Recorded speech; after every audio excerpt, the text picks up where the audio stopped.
You ever stop and think that the little choices you make every single day, what you focus on, how you spend your time, could actually be shaping the future of the entire nation? I know it sounds like a massive claim, right? But today, we're going to connect the dots between some ancient wisdom and modern economics to show you exactly how. Let's dive in. So we're about to go on a little journey. It's one that starts right inside your own head, with your mindset, and it actually ends with the national economy. We're going to explore this really surprising link between wisdom, time, and money. And trust me, by the end of this, you'll look at your daily schedule in a totally new way. All right, so our journey begins, but not with spreadsheets or economic charts. Nope, we're starting with the wisdom of the ancient philosopher Chanakya. He laid out this incredible blueprint for a successful mindset centuries ago, and you'll see it's more relevant today than ever before. Chanakya draws a really clear line in the sand. On one side, you've got the wise individual. They're calm, they're deliberate. And on the other side, the foolish, who are just driven by impulse and emotion. And look, this isn't about how smart you are. It's all about the choices you make. Do you listen to actually understand, or do you just talk to be heard? Do you think before you act, or do you just react? This is the fundamental battle that really determines where we end up. See, the key thing to get here is that wisdom is a practice. It's not some gift you're born with. As you can see, a wise person gets a huge advantage just by listening more than they speak. They grow way faster because they're not afraid to admit their mistakes. And, maybe the most important thing, they fiercely protect their most valuable assets, their plans, their focus, and their time. Every single one of these traits is a deliberate choice. This quote from Chanakya really gets to the heart of it all, doesn't it? Victory isn't about beating other people. It's about mastering your own internal world. Foolishness, well, that's just a self-inflicted wound. But wisdom, that's the ultimate source of your strength and your success. So if a wise mindset is the foundation, what's the most important resource we build with? Well, it's the one thing we all have in equal measure, but we use so differently. It's our time. Seriously, let that sink in for a second. Would you take that deal? No way, right? Of course not. And that simple answer reveals a really profound truth. You instinctively value one more day of your life more than a huge pile of cash. Deep down, you already know your time is priceless. The real challenge is to start living like you believe it. Okay, imagine a bank account.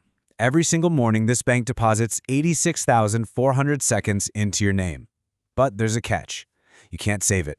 Whatever you don't use by midnight, poof, it's gone. Forever. Every single day you get a new deposit. So the real question is, how are you investing this non-renewable currency? The ancient Atharva Veda gives us this incredibly powerful image. Time is a fast horse, Kalka Ghoda, that gallops forward relentlessly. It waits for absolutely no one. You have a choice. You can either learn to ride it, or you get left behind in the dust. So how in the world do you learn to ride this unstoppable horse? You can't slow it down, that's for sure, but you can learn to direct its power. So let's look at two really practical techniques for taking the reins of your 86,400 seconds. The first technique is called time boxing, and honestly, it is a total game changer. Why? Because a to-do list is just a wish list. Time boxing turns those wishes into commitments. Instead of just a vague list of things, you schedule a specific block of time for each task, right in your calendar. You're not just saying what you'll do, you're deciding when it's going to get done. Every minute of your day gets a mission. But okay, how do you decide what to put in those time boxes? That's where SMART goals come in. This framework turns these fuzzy dreams into concrete projects. Your goal has to be specific, like a detailed blueprint. It's got to be measurable, so you actually know if you're making progress. Achievable, so it's not just a fantasy. Relevant to what you actually want in life. And time-bound, with a clear deadline. It's the difference between saying, I want to get fit, and I will run for 30 minutes 3 times a week for the next month. See? One is a wish, the other is a plan. Okay, so we've been focused on the individual, a wise mindset, productive use of time. Now, let's zoom out, way out. What happens when an entire nation of individuals starts thinking this way? When millions of people are all riding that horse of time effectively? Well, there's a way to measure this collective effort, and it's a number you hear about all the time. And that number is gross domestic product, or GDP. The easiest way to think about it is like the ultimate economic report card for a country. It's the total value of everything produced and sold in a certain period. Every car built, every app coded, every coffee sold. It's the grand total of a nation's productive time. But there's a little catch. Let's say a country only produces apples. If the price of apples doubles, the nominal GDP goes up, even if they grew the exact same number of apples. That's inflation messing with the numbers. So, real GDP adjusts for those price changes to tell us what really matters. Did we actually produce more apples this year? It's the true measure of growth. And look, this isn't just some abstract number for economists to argue about. It has a direct impact on your life. When GDP is rising, the economy is strong. The government might cut taxes, businesses might hire more people. When it's falling, that can signal a recession, so the government might lower interest rates to get people spending. Either way, the direction of the GDP affects your job, your savings, pretty much everything. And this, right here, this is where it all comes together.